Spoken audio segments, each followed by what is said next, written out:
משהו, תקשיבי, הוא בן 65, בן 65, תקשיב, קופי רבין.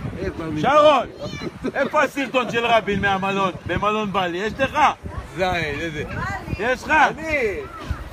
יש לך איפה? תביא אותו בקבות שלך. אני במלון. מלון בלי, וואלה, מה אתה? אחד על אחד. למה עכשיו אתה מראה? לא הוא, מישהו דומה לו.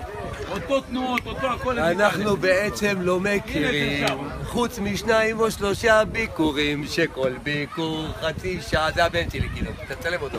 בגלל שאבא טעה, טוב, אתה רואה איזה מדהים, לובשים אנו האסירים, שאולי, נתנהג יפה. בכדי שלא תהיה כולה ביחד, ידיים לבעלה. ילד שלי. ופה לא מגודר, מה עשו בזה? אותך קטן וטהור. זה שיר, אתה יודע, זה שיר טוב. זוכר אותו, שרון. זה שהיה עונה. מי זה? זה שכתב את השיר פסוליה, אנחנו מכירים. מאמי.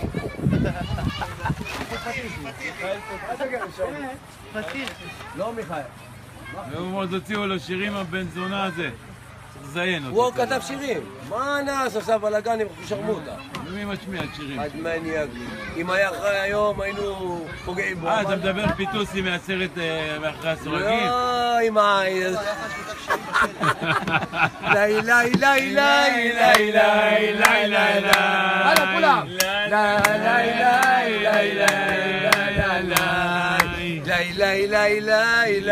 רבין מסתפר השיר הזה מוקדש, ערב טוב קהל נכבד, השיר הזה מוקדש לאשתי חיה היקרה, אני רוצה להוציא רגע את הטבעת, שנייה אחת, אני רוצה צלם.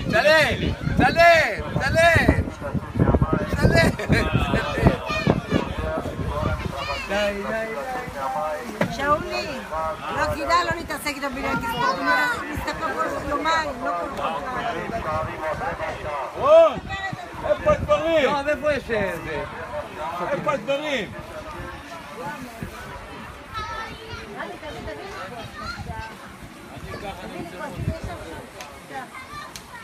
אצל שלום בכיס באוטובוס שיוציא אותו. הנה הוא יעשה לנו ככה. דודו, רק דודו, איפה דודו? איפה דודו? הלך עכשיו במשא ומתן עם המשטרה, משטרת חדרה. רוצים לעצור אותו.